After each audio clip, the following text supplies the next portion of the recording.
ప్రియ దేవుని బిడ్డలారా, ఉదయకాల సమయంలో కూడి వచ్చిన మీ అందరికీ ప్రభు అయిన యేసుక్రీస్తు పేరిట శుభాభివందనాలు. కూడి వచ్చిన మీ అందరికీ యూట్యూబ్ ద్వారా వాక్యం వింటున్న దేవుని పిల్లలకు ప్రభు పేరిట శాలం, సమాధానము, ఆశీర్వాదం కలుగునుగాక. ఈ దినము లేఖన భాగము మొదటి పేతురు పత్రిక 3వ అధ్యాయము, మొదటి పేతురు పత్రిక 3వ అధ్యాయము 9వ వచనము చదువుకొని, ఆశీర్వాదమునకు వారసులవుటకు మీరు పిలువబడితిరి గనక కీడుకు ప్రతి కీడైనను దూషణకు ప్రతి దూషణైనను చేయక దీవించుడి. ఈరోజు మన అంశం ఏమిటంటే, నీకు ఏ ఆశీర్వాదాలు కావాలి? మనం ఆశీర్వాదాలు కావాలా, దీవించబడాలా, అన్ని రకాలుగా వర్ధిల్లాలా అని అన్ని ఆశీర్వాదాలు గమనిస్తూ ఉంటాం. మనకు అసలు ఏ ఆశీర్వాదాలు కావాలి, ఏ ఆశీర్వాదాలు దేవుడు ఇస్తానంటున్నాడు అనంటే, ఏ ఆశీర్వాదాలు ఇచ్చుటకైనా దేవుడు సమర్థుడైన దేవుడు. ఇది మాకు ఇచ్చాడు కదా, మీకు ఇంకొకటి ఇవ్వనని పెండింగ్ పెడతాడా? మనుషులు పెట్టినట్టు పెట్టే దేవుడు కాదు. ఎన్ని ఆశీర్వాదాలైనా దానికి అర్హులం అయితే ఇవ్వటకు సమర్థుడైన దేవుడు, మనం నమ్మిన దేవుడు. దేవుని నామానికి మహిమ కలుగును గాక.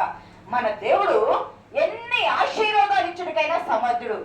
ఈరోజు ఏ ఆశీర్వాదాలు నీకు కావాలి? అంశం, ఏ ఆశీర్వాదాలు నీవు కోరుకుంటున్నావు, ఏ ఆశీర్వాదాలు కావాలి అంటే, అసలు దేవుడు ఎవరిస్తారు? ఆశీర్వాదాలు ఎవరిస్తారయ్యా అనుకుంటే, ఆశీర్వాదాలు పెద్దవాళ్ళు చిన్నపిల్లలకి ఇస్తారు. పుట్టినరోజులకో, పెళ్లి రోజులకో, లేకపోతే ఏదైనా గ్రాడ్యుయేషన్స్కో, లేకపోతే ఏదైనా దీవించేటప్పుడు పిల్లల్ని దీవిస్తూ ఉంటారు. పెద్దవారు వారికంటే పెద్దవారిని దీవిస్తూ ఉంటారు. ఒక అర్హత కలిగిన వారు, దీవించుటకు అర్హత కలిగిన వారు దీవించి వారికి ఆశీర్వాదాలు ఇస్తూ ఉంటారు. మన భారతీయ సాంప్రదాయంలో కాళ్ళకు నమస్కరించి ఆశీర్వాదాలు తీసుకునే అలవాటు ఉన్నది. కానీ యోదయ సాంప్రదాయంలో పిల్లలను ఆశీర్వదించే అలవాటు ఉన్నది. గమనించండి, యోదయ సాంప్రదాయంలో పిల్లల్ని ఆశీర్వదించే అలవాటు ఉంది. మరి అందరికీ గొప్పవాడు, తరతరాలు యుగయుగాలు మారిన వాడు, మార్పు లేని వాడు, మాట తప్పనివాడు, మహిమగల తండ్రి, సర్వశక్తిమంతుడు, సజీవుడైన దేవుడు, భూమి పుట్టక ముందు నుండి భూమి అంతం ఎప్పుడు నిత్యము ఉండే నిత్యుడగు తండ్రి, నేను మిమ్మల్ని ఆశీర్వదిస్తాను అని చెప్తున్నాడు. ఈరోజు వాక్యం ద్వారా మనతో మాట్లాడి, నేను మిమ్మల్ని ఆశీర్వదిస్తాను. అసలు దేవుడు మానవులను ఎందుకు పిలిచాడు? ఎవరిని ఆశీర్వదిస్తారు? జంతువులను ఆశీర్వదిస్తారా? జంతువులారా, చెట్లారా, మీరు ఫలించి అభివృద్ధి పొందండి అని ఆశీర్వదిస్తారా? లేదు కదా. ఆశీర్వాదం ఎవరికి వచ్చిందయ్యా అంటే, ఆశీర్వాదం మానవులకే కావాలి. ఎవరికి ఇచ్చాడు దేవుడు? మనం గమనిస్తే ఆదికాండము 1:28 దేవుడు ఆదామును చేసి, ఆదామును పిలిచి, ఆదామును ఇట్లని ఆశీర్వదించను. ఏమని ఆశీర్వదించారు? మీరు ఫలించండి అని ఆశీర్వదించాడు. దేవుడు ఆదామును పిలిచి ఏమని ఆశీర్వదించాడు? ఫలించండి అని ఆశీర్వదించాడు. మరి ఆదాము తర్వాత పతనం అయిపోయింది కదా. మరి ఎవరిని ఆశీర్వదించాడంటే, నోహును, అతని కుమారులు, అతని కుటుంబాన్ని 8 మందిని పిలిచి ఓడలో వారిని రక్షించి వారిని ఆశీర్వదించాడు. ఓడ దిగిన తర్వాత ఏమని ఆశీర్వదించాడు? మీరు అభివృద్ధి చెందండి. ఆదికాండం 1:28లోనేమో ఆదామును ఆశీర్వదించాడు. 9:1లోనేమో నోహు, అతని కుమారులను మీరు ఏమని అభివృద్ధి చెందండి. ఆదామునేమో మీరు ఫలించండి, నోహునేమో ఆశీర్వదించి మీరు అభివృద్ధి చెందండి అన్నాడు. మరి 12:2 ఆదికాండంలో అబ్రహామును ఆశీర్వదించి దేవుడు అన్నాడు, నేను నిన్ను ఆశీర్వదిస్తాను, నిన్ను ఆశీర్వదించే వాళ్ళు ఆశీర్వదించబడతారు. అంత మాత్రమే కాదు, అబ్రాము అనే నామాన్ని గొప్ప చేస్తాను. ఏమన్నాడంటే దేవుడు, అబ్రామా, నిన్ను బట్టి నా నామం గొప్ప అవుతాయా అని చెప్పడం లేదు. అబ్రహామా, నీ నామం చదవండి 12:2 ఒకసారి. ఆదికాండం 12వ అధ్యాయము 2వ వచనంలో, నిన్ను గొప్ప జనముగా చేసి నిన్ను ఆశీర్వదించి నీ నామమును గొప్ప చేయుదును. నిన్ను గొప్ప జనముగా చేస్తానయ్యా, నిన్ను ఆశీర్వదిస్తానయ్యా, నీ నామాన్ని గొప్ప చేస్తానయ్యా. ఈ మాట దేవుడు ఎప్పుడు చెప్పాడు? మన లెక్కల ప్రకారము 4000 సంవత్సరాల క్రితం కదా చెప్పింది. 4000 సంవత్సరాల క్రితం చెప్పిన మాట ఇప్పటికీ వీళ్ళు ఎవరయ్యా అంటే అబ్రహాము సంతానం అని యూదులు చెప్పుకుంటూ ఉన్నారు కదా. ఇప్పటికీ ఆ నామాన్ని గొప్ప చేస్తాడు అన్నాడు కదా. ఆ నామము తప్ప ఏ నామం మానవుణ్ణి అంటే ఆశీర్వదించడానికి, ఆశీర్వాదంతో పాటు ఫలించడానికి, ఆశీర్వాదంతో పాటు అభివృద్ధి చెందడానికి, ఆశీర్వాదంతో పాటు వాళ్ళ నామాన్ని, వాళ్ళ పేరును, అబ్రహాము అనే పేరును గొప్ప చేయడానికి ఇచ్చాడు. అంతేకాదు 32వ అధ్యాయంలో 27 కానీ 29లో కానీ పేరు మార్చి, యాకోబును పేరు మార్చి ఇశ్రాయేలుగా చేసి ఆ పేరును స్థిరపరిచాడు. ఎప్పుడు స్థిరపరిచారు? ఇశ్రాయేలు దేశానికి 1948 మే 14వ తారీఖు, ఇదే మే నెలలో 14వ తారీఖు వాళ్ళకి స్వాతంత్ర్యం వచ్చింది కదా. స్వాతంత్ర్యం వచ్చినప్పుడు వాళ్ళు ఏమైనా స్థిరపరిచారా? కాదు. వాళ్ళకి సొంత దేశంగా వాడు పోగొట్టుకోవడానికి మనం పొందుకుంటున్నాడు. కానీ 4000 సంవత్సరాల క్రిందటే ఇజ్రాయేలుగా పేరు మార్చి ఇజ్రాయేలు అనే నామాన్ని స్థిరపరిచాడు. దేవుని నామానికి మహిమగలు స్థిరపరిచి ఆశీర్వదించాడు. అంతేకాదు, అసలు ఎందుకయ్యా వాళ్ళని ఎట్లా ఆశీర్వదిస్తున్నారయ్య అంటే మార్కు 24:30 అన్నాడు, చేతులెత్తి వారిని ఆశీర్వదించాడంట. ఇట్లానే చేతులు మీరు వెళ్ళిపోండి అని వాళ్ళని ఆశీర్వదించరా, వాళ్ళను చేతులెత్తి ఆశీర్వదించాడంట. అంతేకాదు, ఎందుకు ఆశీర్వదిస్తున్నారు? చేతులెత్తి ఆశీర్వదిస్తున్నాడు. ఎందుకు ఆశీర్వదిస్తున్నారు వాళ్ళంటే సామెతలు 10:22 ఐశ్వర్యం, ఆశీర్వదించే ఐశ్వర్యం ఇవ్వడానికి ఆశీర్వాదం ఇస్తున్నాడంట. ప్రియ సంగమా, ఎంత గొప్ప మర్మాలున్నాయి. దేవుడు మానవుని పిలిచి చెట్లను, చేమలను, జంతువులు, పుట్టలను పిలవలేదు, సృష్టిని పిలవలేదు, మానవుని మాత్రమే పిలిచాడు. మానవుని అభివృద్ధి చెందమన్నాడు, మానవుని ఫలించమన్నాడు, మానవుని నామాన్ని గొప్ప చేస్తున్నాడు, మానవుని పేరును స్థిరపరుస్తా అన్నాడు. అంతేకాదు, వారిని చేతులెత్తి వారిని ఆశీర్వదించాడు కదా. అంతేకాదు, వారికి ఐశ్వర్యం ఇచ్చి వారిని ఆశీర్వదించాడు. అంతేకాదు 17:20 అంటాడు, ఆశీర్వదించి విస్తరింప చేస్తానని చెప్తున్నాడు. ప్రియ సంగమా, దేవుని బిడ్డలారా, ఆశీర్వదించి విస్తరింప చేయడానికి వారిని పిలిచింది.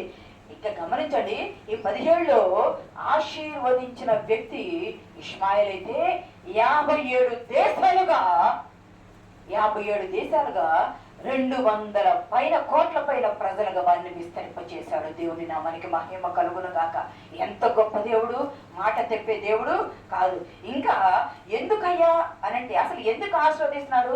అబ్రహాంతో చెప్తాడు కదా, చూడవసరం లేదు కానీ 15వ అధ్యాయంలో చెప్తాడు కదా, అబ్రహమా నీకు ఈ దేశాన్ని పిలిచాను, నువ్వు వచ్చావు, నా మాట విని వచ్చావు, నీ నామాన్ని గొప్ప చేస్తా అన్నాను. నీకు ఈ దేశాన్ని ఎవరిని ఆస్వాదించాడయ్యా అంటే ఉదాహరణ తీసుకుంటే మనం అబ్రహాంని తీసుకుందాం. హెబ్రీ పత్రిక మొదటి అంశం, హెబ్రీ పత్రిక 6వ అధ్యాయము 13-14 వచనాలు చూడండి ఒకసారి. హెబ్రీ పత్రిక, నిశ్చయముగా నేను నిన్ను ఆశీర్వదింతును, నిశ్చయముగా నిన్ను విస్తరింపు చేతునని దేవుడు అబ్రహాముతో ప్రమాణం చేశాడు. అయ్యా, నాకంటే గొప్పవాడు ఎవరూ లేరిక, నా తోడు అని దేవుడు ప్రమాణం చేసి నిన్ను నిశ్చయముగా విస్తరింప చేస్తా, నిన్ను నిశ్చయముగా ఆశీర్వదిస్తా. దేవుడు అన్నాడు, మాట తప్పే దేవుడు కాదు. ఆ మాటను నమ్మాడు. గమనించండి, ఎంతగా ఆశీర్వదించాడయ్యా. అబ్రహాంతో చేశాడు, అబ్రహమా నేను నీకు ఈ దేశాన్ని ఇస్తానన్నాను కదా, ఇస్తానన్నప్పుడు నువ్వు నా మాట విని వచ్చావు కదా, నేను నిన్ను ఆశీర్వదిస్తా. అయితే నేను ఇస్తానన్న ఈ దేశంలో కనానీయులు ఉన్నారు, 7 జాతుల వాళ్ళు ఉన్నారు. అమోరీల అక్రమము చల్లారలేదు. ఆ కనానీయులు అనేవాళ్ళు కానీ, అమోరీలు అనేవాళ్ళు కానీ, ఇక్కడ ఒక చిన్న మాట జాగ్రత్తగా రాసుకునేది లేదు, జాగ్రత్తగా వినండి. ఎందుకు దేవుడు అక్కడ అక్రమం ఉందన్నాడు? వాళ్ళందరినీ వెళ్ళగొట్టాడు దేవుడు. ఆ 7 జాతుల వారిని వెళ్ళిపోమని వెళ్ళగొట్టాడు కదా. వెళ్ళగొట్టి అబ్రహాంకి ఇస్తానంటే ఇక్కడ ఒక మనకు ఆలోచన రావాలా, అయ్యో వాళ్ళు కూడా మనుషులే కదా, వాళ్ళు ఎందుకు దేవుడు వెళ్ళగొడుతున్నాడు? వాళ్ళని వెళ్ళగొట్టి అబ్రహాం అతని సద్దని తీసుకొచ్చి ఇక్కడ ఎందుకు స్థిరపరుస్తున్నాడు? వాళ్ళని వెళ్ళగొట్టకూడదు కదా, వెళ్ళగొట్టకుండా ఉండాల్సింది కదా అని మన మనసులో అనుకుంటాం. వాళ్ళ అక్రమం ఏమిటయ్యా అంటే అక్కడ తొఫేకర్ ఒక లోయ ఉంటుంది, గమనించండి, లేదా బెన్ హిన్నోములు అంటే ఒక లోయ ఉంటుంది. అక్కడ ఏం చేస్తారంటే కొండలు గుట్టలు ఉన్న ప్రాంతము, ఊరికి దూరంగా ఉండే ప్రాంతము. ఈ కనానీలు అనేవాడు కానీ, అమోరీలు అనేవాడు కానీ, బేలు లేదా బయలు దేవత లేదా వీళ్ళు మోయాబు దేవతలు లేదా కేమోషు దేవతలను, కనానీయుల దేవతలను, అష్టారోత్ దేవతలను వీళ్ళు ఏం చేస్తారు? పూజలు చేసేవాళ్ళు. అంత మాత్రమే కాదు, వాళ్ళు ఒక రకమైన బయలు దేవత మోడల్గా ఉండే ఒక దేవతను దేవుణ్ణి పూజ చేసేవాళ్ళు. ఎలా ఉంటది? కాళ్ళు మొదలుకొని శరీరాకారం ఉండి మెడ దగ్గర నుండి ఎట్లా ఎద్దు కొమ్ములు ఎద్దు తల ఉన్నట్టు ఉండేది. బయలుకో ఎన్ని బయలు దేవతలు అని బైబిలోనియన్ దేవతలు తీసుకొని వచ్చారు కదా. అక్కడ తీసుకొని వచ్చి మంచి ఇనుముతో కూడిన విగ్రహాలు చేసేవాళ్ళు. ఇనుముతో కూడిన విగ్రహాలు చేసి అక్కడ ఏం చేసేవాళ్ళు ఏంటి, అక్కడ రాజులు ఎందుకు దేవునికి అంత కోపం వచ్చింది వాళ్ళ ఎడల, ఎందుకు వాళ్ళని వెళ్ళగొడతానన్నాడు దేవుడు, వెళ్ళగొట్టడానికి కారణం ఏమిటి, వాళ్ళని వెళ్ళగొట్టి అబ్రహాముకి ఇస్తానంటానికి కారణం ఏమిటి, అబ్రహామును ఆశీర్వదించడానికి కారణం ఏమిటయ్యా అంటే, గమనిస్తే సంగమా వీళ్ళు ఇక్కడ రాజులైన వాళ్ళు ఉన్నారు కదా, అన్యుల రాజులు ఉన్నారు. ఇజ్రాయేలు రాజు దావీదు సౌలుని రాజులుగా ఏర్పరచక ముందు అన్య దేశాలలో అదే రాజులు వాళ్ళు ఉన్నారు. వాళ్ళందరూ ఏం చేసేవాళ్ళు అంటే, వాళ్ళు పూజించే దేవుళ్ళు దేవతల ఎదుట వాళ్ళకు పుట్టిన తొలిచూలు సంతానం ఉంటుంది కదా, దేవుడు ఏమంటాడు, తొలిచూలు సంతతి నాదే అని చెప్పాడు. కానీ దేవునికి ఇవ్వకుండా వాళ్ళు ఏం చేస్తారంటే, వాళ్ళు రాజరికం కోసం మా మీద ఇతర దేశస్తులు యుద్ధాలు చేయకుండా మమ్మల్ని ఎవరు ఆక్రమించుకోకుండా ఉండాలని చెప్పి వాళ్ళ తొలిచూలు పుట్టిన కుమారులను తీసుకుని వెళ్ళి ఆ విగ్రహాల ఎదుట బలి ఇచ్చేవాళ్ళు. ఎలా ఇచ్చేవాళ్ళు తెలుసా, భయంకరమైనటువంటి అది ఇనుముతో చేసిన విగ్రహాలు కదా, వాటి కింద బాగా అగ్నిలాగా పెట్టి ఆ విగ్రహాలను వేడి చేసేవారు. ఆ విగ్రహం ఎట్లా ఇలా నిలవబడి ఇట్లా చేతులు చాపి ఉండేది. ఇట్లా చేతులు చాపి ఉండటం ఒక మోడలు. ఇంకొక మోడల్ ఏమిటంటే, ఇక కడుపు ప్రాంతంలో చిన్న రంధ్రము గుండ్రంగా ఒక రంధ్రం లాగా చేసి ఒక ఇంతరావు మొద్దు లాంటిది పెట్టే ఆకారం పట్టేటువంటి రంధ్రం చేశారు. 2 రకాలైన విగ్రహాలు చేశారు. ఒకటి ఇట్లా చేతులు చాపేటువంటిది, ఇంకోటి కడుపు దగ్గర రంధ్రం లాగా చేసి ఉండే విగ్రహం. వాటిని ఏం చేస్తారు, అగ్ని చేత బాగా కాల్చి వేడి చేస్తారు. అప్పుడు విగ్రహం అంతా వేడెక్కిపోయింది కదా. విగ్రహం అంతా వేడెక్కిపోయినప్పుడు అప్పుడు ఏం చేస్తారంటే, ఆ రాజులు గాని వాళ్ళ భార్యలు గాని అక్కడున్న జనం గాని ఆ ప్రభుత్వం గాని అందరూ వచ్చి రాజులు వారికి పుట్టిన తొలిచూలు సంతానం తీసుకొచ్చి వేడిగా కాలిపోతూ ఉన్న విగ్రహం మీద ఆ చేతుల్లో వారికి పుట్టిన కుమారుని పెట్టేవాళ్ళు. ఆ పుట్టిన కుమారుడు పసిగుడ్డు ఆ చిన్న కుమారుని పెట్టి ఎంత లేకపోతాడు, ఎంత కేకలు వేస్తాడు. ఎందుకంటే ఆ వేడికి కాలిపోతా ఉంటాడు. చేతుల్లో పెడతా ఉంటే అక్కడ బాగా వాయిద్యములు వాయించే వాళ్ళని మేళతాళగాళ్ళని పిలిపించి వాళ్ళు ఏం చేస్తారు, ఈ పిల్లవాడు ఏడుస్తూ కేకలు పెట్టారు కదా, ఆ కేకలు తల్లి వాళ్ళకి వినపడకుండా ఉండాలని చెప్పి బాగా విపరీతమైన వాయిద్యాలు పెట్టి ఆ శబ్దము, పిల్లవాడి శబ్దము తల్లిదండ్రులకు ఎవరికి వినపడకుండా ఉండేటట్టు అక్కడ చప్పుడు బాగా బలి చేసేవాళ్ళు. ఈ పిల్లవాడిని అక్కడ పెడితే ఆ వేడికి పిల్లవాడు కాలిపోయేవాడు. వేడికి బొబ్బ నుంచి కాలిపోవటం కాదు, దేహంతో బతికి ఉండగానే మొత్తం అగ్నికి పెట్టినట్టు చనిపోయిన శవాన్ని పెట్టి కాలుస్తారు కదా, అలా కాలిపోయేవారు. లేదా ఇక్కడ కడుపు దగ్గర రంధ్రం చేస్తారన్నాం కదా, ఆ రంధ్రముల పిల్లవాడిని ఒక మొద్దు పెట్టినట్టు పెట్టేవాళ్ళు. ఆ వేడికి, ఆ విగ్రహపు వేడికి పిల్లవాడు కరిగి ఆ బిడ్డ కరిగిపోయేవాడు, ఎముకలు మిగిలిపోయాయి. అది నచ్చిందా? వింటేనే మన గుండె కరిగిపోతుంది కదా. ఎంత కష్టము, కడుపును పుట్టి పేగు తెప్పుకొని ఇప్పుడు ఆపరేషన్లో ఎప్పుడు లేవు, కడుపును పుట్టి నొప్పులు పోసి 9 మాసాలు కని మోసిన ఆ బిడ్డలు తీసుకొని వెళ్ళి ఆ రీతిగా పెట్టి వాళ్ళను విగ్రహాలకు బలి ఇచ్చి, నా రాజ్యం స్థిరపడాలా, నన్ను స్థిరపరచాలా, నేను రాజుగా ఉండాలని కడుపును పుట్టిన కన్న బిడ్డల్ని ఆ విధంగా బలి అర్పిస్తా ఉండి అంత రక్తాన్ని చెందిస్తా ఉంటే దేవుడు చూస్తూ ఊరుకుంటాడా? తొలిచూలు సంతానం ఎవరిది? దేవునిది.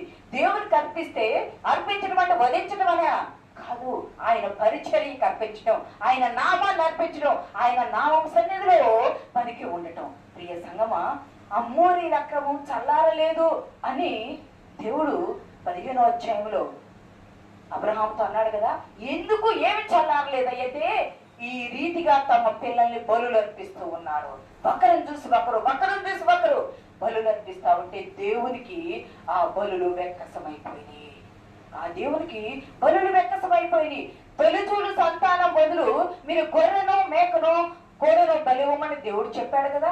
వాటిని ఇవ్వకుండా రాజ్యాల కొరకు పిల్లల్ని బలిస్తూ ఉన్నారు. మంత్రతంత్రాలతో పిల్లల్ని బలిస్తూ ఉంటే అబ్రహ్మ వద్దయ్యా, అక్కడ వాళ్ళ అక్రమం చల్లారలేదయ్యా, అది చల్లారేటప్పటికి 400 సంవత్సరాలు పట్టిందయ్యా, అప్పుడు నేను నిన్ను పిలుస్తానయ్యా అని చెప్పాడు. ప్రియ సంగమా, ఇప్పుడు మనం ఆలోచన చేయాలి. దేవుడు వారిని ఎందుకు వెళ్ళగొడతానన్నాడంటే, దేవుడు ఎన్నుకున్న ప్రాంతము, దేవుడు ఎన్నుకున్న ఆ ప్రాంతంలో దేవుని నామం ఉండాలి, కానీ ఇలాగా అన్యజనుల వలె చేయట దేవునికి ఇష్టం లేదు, చేయట ఇష్టం లేదు.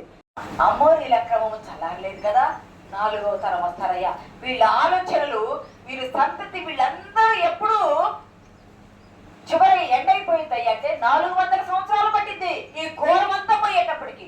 అప్పుడు నేను నీ 4వ తరాన్ని తీసుకొని వస్తానయ్యా అని దేవుడు అబ్రహామునకు వాగ్దానం చేశాడు. అబ్రహాము ఏమని వాగ్దానం చేశాడు? నిన్ను ఆశీర్వదించి నీ నామాన్ని గొప్ప చేస్తాను, నీ నామాన్ని గొప్ప చేస్తాడు, నిశ్చయముగా ఆశీర్వదిస్తాడు, నిశ్చయముగా నిన్ను విస్తరింపజేస్తాడు. అయితే గమనించండి, అబ్రహామును ఆశీర్వదించాడా లేదా దేవుడు? ఆయనకు గొడ్లనిచ్చాడు, గొర్రెలనిచ్చాడు, మేకలనిచ్చాడు, దాసులనిచ్చాడు, దాసీలనిచ్చాడు, పనివారినిచ్చాడు, వెండినిచ్చాడు, బంగారునిచ్చాడు, ఆస్తినిచ్చాడు, ఐశ్వర్యం, సకల సంపదలు దేవుడు అనుగ్రహించాడు. అబ్రహాము ఇంట పుట్టి అలవంత వెండితో కనబడిన బానిసలు 318 మంది ఉన్నారు. వాళ్ళ తల్లిదండ్రులు, వాళ్ళ భార్యలు, వాళ్ళ పిల్లలు ఎంతమంది ఉంటారు? 1000 మంది పైనే ఉంటారు కదా. అంతమంది దాసదాసులతో వర్ధిల్లుతున్న అబ్రహాముకున్న ఒకే ఒక్క కొరత వృద్ధాప్యము, సంతానం లేకపోవడం. వృద్ధాప్యము, సంతానం లేకపోవడం. అయినా దేవుడు మాట తప్పే దేవుడా? 75 సంవత్సరాల వయసులో కదా ఇచ్చింది మాట. 100 సంవత్సరాల ప్రాయంలో కుమారుడు ఇచ్చాడు. దేవుడు అంటాడు, నిన్ను బహుగా ఆశీర్వదిస్తా, నీ నామాన్ని గొప్ప చేస్తానని. నిజమే, దేవుని నామం ప్రపంచమంతా, లోకమంతా అబ్రహాము సంతానం యోధులు ఉన్నారు. మన వారం చెప్పుకున్నాం కదా, 2.5 crores వాళ్ళు ఉండేది. కోటాను కోట్ల ప్రజలు అందరూ ఉంటే 2.5 కోట్లు ప్రపంచం మొత్తం. ఎంత ఘోరం! 2.5 కోట్లు. అయినా ఆయన నామం గొప్పగా ఉంది, అయినా ఆయన నామం ఆశీర్వదించబడింది. గమనిస్తే హెబ్రీ 11వ అధ్యాయం 10వ వచనంలో ఒక మాట ఉంది, చూడండి. హెబ్రీ 11:10. ఏలయనగా దేవుడు దేనికి శిల్పయు నిర్మాణకుడనై ఉన్నాడు. ఏలయనగా దేవుడు దేనికి శిల్పి నిర్మాణకుడై ఉన్నాడు. పునాదులు గల ఆ పట్టణము కొరకు అబ్రహాము ఎదురు చూచుండెను. గమనించండి, అబ్రహాము గాని, ఇస్సాకు గాని, యాకోబు గాని ఎంత స్థితిమంతులు, ఎంత ఐశ్వర్యవంతులు. అంత ఐశ్వర్యవంతులైన అబ్రహాము, ఇస్సాకు, యాకోబులు ఎక్కడ ఉన్నారంటే గుడారాలు వేసుకొని గుడారంలో ఉన్నారు. అప్పుడు పట్టణాలు లేవా అంటే, చాలా పెద్ద పట్టణాలు ఉన్నాయి. పట్టణాలున్న పట్టణమైనటువంటి బాబిలోను ఊరు అనే ప్రాంతం, మెసొపొతామియా నుండి వచ్చిన వాడు కదా అబ్రహాము. అంత పేరెన్నిక గల పట్టణాలున్న ఆ ప్రాంతంలో ఉన్న అబ్రహాము కూడా గుడారములో నివసించాడు. ఎందుకంటే దేవుడు దేనికి శిల్పి, దేనికి నిర్మాణకుడు, ఆ పునాదులు గల పట్టణం కొరకై వేచి చూచాడంట అబ్రహాము, ఇస్సాకు, యాకోబులు. అందుకే గుడారంలో అంత స్థితిమంతులైన గుడారంలో నివసిస్తూ, ఆస్తి ఉంది కదా, ఆస్తిని బట్టి సంతోషించవచ్చు కదా, ధనధాన్యాలు ఉన్నాయి కదా, దాన్ని బట్టి సంతోషించు కదా, పని వాళ్ళు ఉన్నారు కదా, ఇవన్నిటి బట్టి సంతోషించరా. ఈ లోకము శాశ్వతమైంది కాదు. 1000 ఏళ్ళు బ్రతికిన, 969 సంవత్సరాలు బ్రతికిన మెతూషెలా కూడా చనిపోయాడు కదా.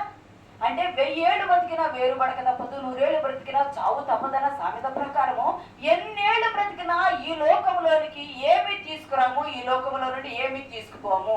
మరి ఏమి తీసుకెళ్తామయ్యా ఈ లోకములోనంటే, ఈ లోకములో ప్రభు కొరకు నువ్వు జీవించిన జీవిత క్రమాన్ని మాత్రమే నువ్వు తీసుకెళ్తావు. క్రీస్తు కొరకు నువ్వేమి జీవించావో. ఈ లోకములో ఏ పట్టు వస్త్రాలు 1,00,000 రూపాయలు పెట్టి కొన్నా ఆ వస్త్రం నీ వెంట రాదు. కోటాను కోట్లు విలువ కలిగిన వజ్రాలతో పొదిగిన తీసుకున్నా, ప్లాటినం తీసుకున్నా నీ వెంట రాదు. నిన్ను ఆవరించి ఉన్న ఈ దేహము కూడా నిన్ను విడిచిపెట్టింది. నువ్వు ఏది సాధించినా సంపాదించినా విడిచిపెడతావు. నీ వెంట ఏది వచ్చిందయ్యా అంటే శాశ్వత జీవం. ఒకసారి ఈ మాట చూడండి,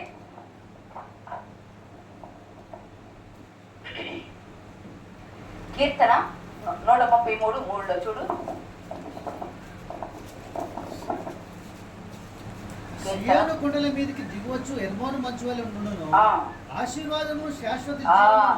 ఏమి వచ్చిందయ్యా నీ అంటే ఆశీర్వాదము, అది శాశ్వత జీవంగా వచ్చింది. అబ్రహాము ఇంత ఉన్నా కూడా గుడారములో ఎందుకు నివసించాడయ్యా అంటే, ఇంత ఉన్న భక్తి కలిగి ఎందుకు జీవించాడయ్యా అంటే, ఈ లోకంలో ఇది శాశ్వతమైనది కాదు. ఇది శాశ్వతమైన రాజ్యము అక్కడ ఉన్నది. దాని కొరకు నేను సిద్ధపడాలని దాని కొరకు ఎదురు చూశాడు. గమనించండి, మీకు ఒకటి చిన్న మాట చెప్తాను. లూకా సువార్త మనం చూడవలసిన లేదు కానీ 16వ అధ్యాయంలో ధనవంతుడు లాజరు గురించి ఉంటుంది. ధనవంతుడు ఊదా రంగు వస్త్రాలు పెట్టుకొని ఆయన మంచి పీతాంబరాలు పట్టు వస్త్రాలతో ఉండి మంచి ఆహారం తింటూ ధనవంతుడుగా రాజభోగాలు అనుభవించాడు.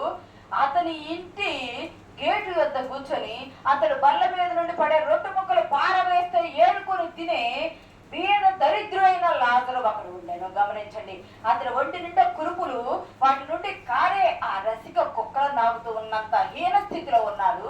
కానీ ఇద్దరు, ధనవంతుడు చనిపోయాడు, ఒకరోజు దరిద్రుడు చనిపోయాడు. ఇద్దరు దూతల చేత కొనిపోబడ్డారు.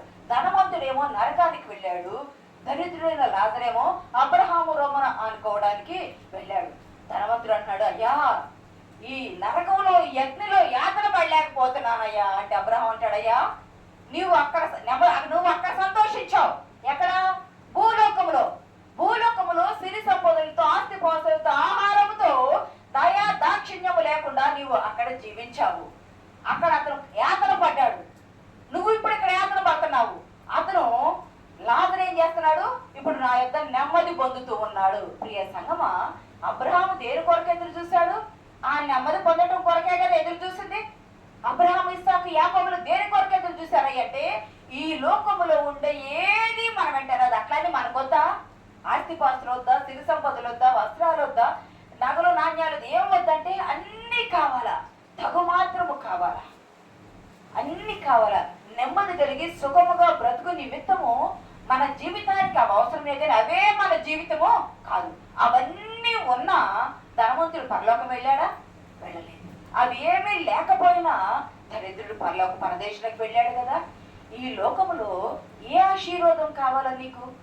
ఈ లోకములు అన్ని ఆశీర్వాదాలు ఉన్నాయి.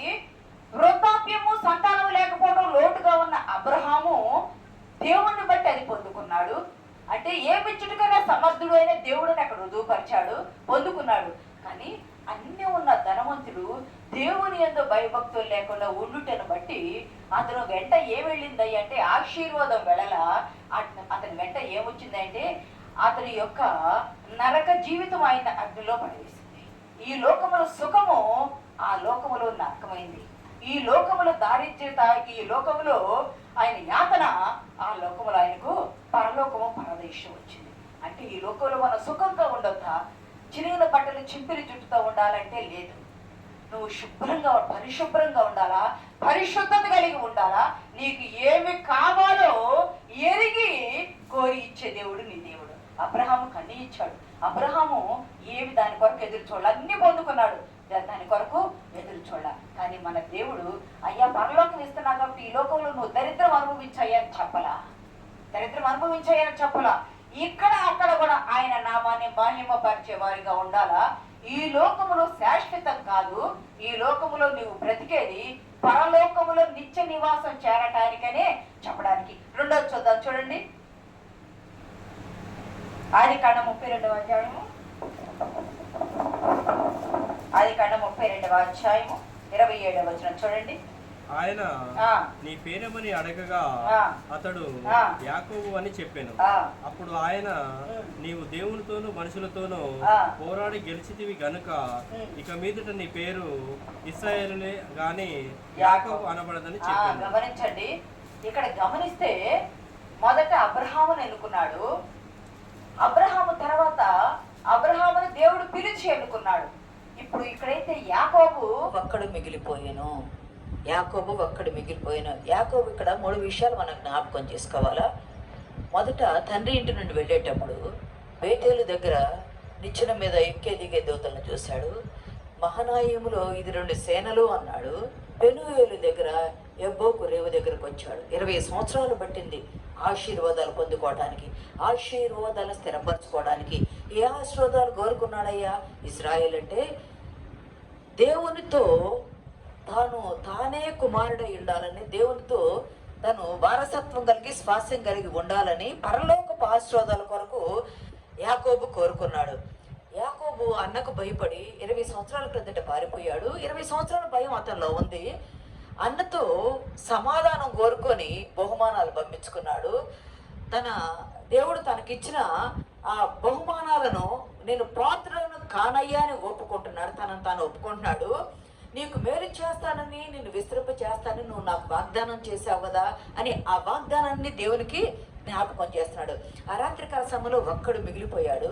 ఒక్కడు మిగిలినప్పుడు ఒక నరుడు లేదా ఒక దూత లేదా యేసుక్రీస్తు ప్రభువారు అక్కడ దూత వచ్చి పెనుగులాడేటప్పుడు జ్ఞాపకం చేస్తున్నాడు. తనను తాను జ్ఞాపకం చేసుకున్నావు. నన్ను విడిచిపెట్టి నేను వెళ్ళాలంటే నీవు నన్ను ఆశీర్వదిస్తేనే నేను నిన్ను విడిచిపెడతానని చెప్పాడు. ప్రియ సంగమా, గమనించండి, ఇక్కడ ఏ ఆశీర్వాదాలు కావాలయ్యా అంటే మనం చెప్పుకున్నాము. ఆశీర్వదించడానికి అబ్రహామును ఫలించడానికి, నోవాహును అభివృద్ధి పరచడానికి, ఆదామును ఫలించడానికి, నోవాహును ఆశీర్వదించి అభివృద్ధి పరచడానికి, అబ్రహామును ఆశీర్వదించి అబ్రహాము అనే నామాన్ని గొప్ప చేయడానికి, ఇప్పుడు యాకోబు పెనుగులాడగా యాకోబు తొడగూటి మీద కొట్టి అతని నరము వసిలిపోగా కుండుతున్నాడు చాడు. అయినప్పటికీ నీ పేరేమిటయ్యా అంటే తండ్రి అడిగితేనేమో, కడుపున జన్మనిచ్చిన తండ్రి అడిగితేనేమో ఏశావు అని పేరు మార్చి చెప్పాడు. యాకోబు ఇప్పుడు దూత అడుగుతూ ఉంటే నీ పేరేమిటి అని అడిగినప్పుడు నా పేరు యాకోబు అని చెప్తే నువ్వు నిజమే చెప్పావంటే పశ్చాత్తాపడ్డాడు. అన్న విషయంలో పశ్చాత్తాపడ్డాడు. ఆయన బహుమానాలు పంపించి ఆ పాపాన్ని కడుక్కోవాలనుకున్నాడు, లేదా తాను చేసిన ఆ పనిని కడుక్కోవాలనుకున్నాడు. ఆయన నేను పాత్రలను కానని తనను తాను తగ్గించుకొని దేవుణ్ణి హెచ్చించాడు. దేవుడు మేలుని జ్ఞాపకం చేస్తూ ఆశీర్వదించమని అడిగాడు. ప్రియ సంగమా, దేవుని బిడ్డలారా, ఈ పెనుగులాట ఒక వ్యక్తి అక్కడ గమనిస్తే ఒక వ్యక్తి దేవునితో పెనుగులాటమైంది. పెనుగులాడితే ఒక దూత వచ్చి 185,000 మంది హిజ్కియా కాలంలో సంహరించింది కదా.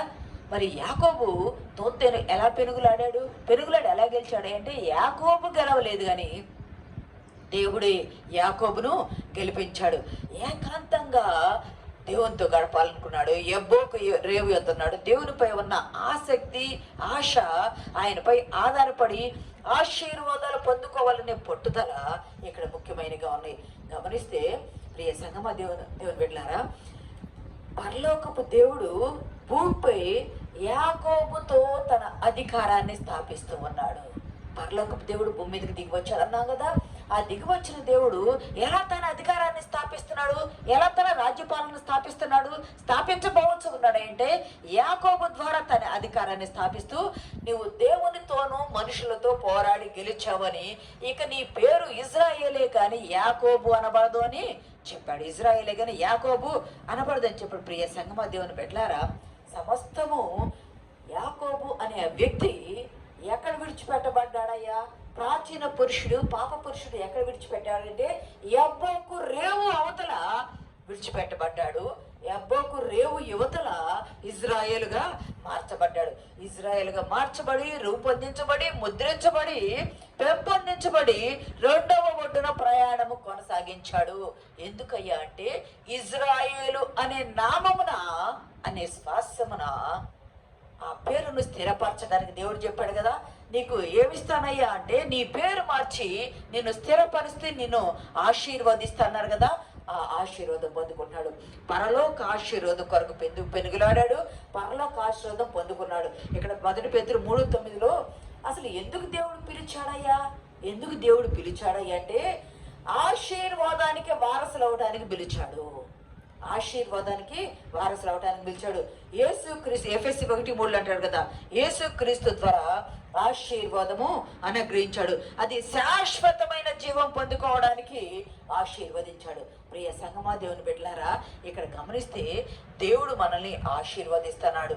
అన్నీ ఉన్నాయి అబ్రహాముకి, అన్నీ ఉన్న కుమారుడు లేకపోతే కుమారుడిచ్చి వృద్ధాప్యం తప్పించి ఆశీర్వాదం ఇచ్చాడు. ఆదామా మీరు ఫలించండి, నోవాహు మీరు అభివృద్ధి చెందండి, అబ్రహామా నీ పేరు గొప్ప చేస్తాను అన్నాడు. ఇజ్రాయేలు, యాకోబు నీ పేరు మార్చి నిన్ను ఇజ్రాయేలుగా చేసి నీ నామాన్ని లేదా నీ ద్వారా నా పేరు స్థిరపరుస్తానని ఆశీర్వదించాడు. 4000 సంవత్సరాలైనా ఆశీర్వాదాలు తప్పిపోలేదు. ప్రియ సంగమా, ఈరోజు నువ్వు ఏ స్థితిలో ఉన్నా వారిని పిలిచి ఆశీర్వదించిన దేవుడు ఈరోజు నువ్వు ఏ స్థితిలో ఉన్నా ఆ స్థితిలో నిన్ను ఆశీర్వదించడానికి సిద్ధపడ్డాడు.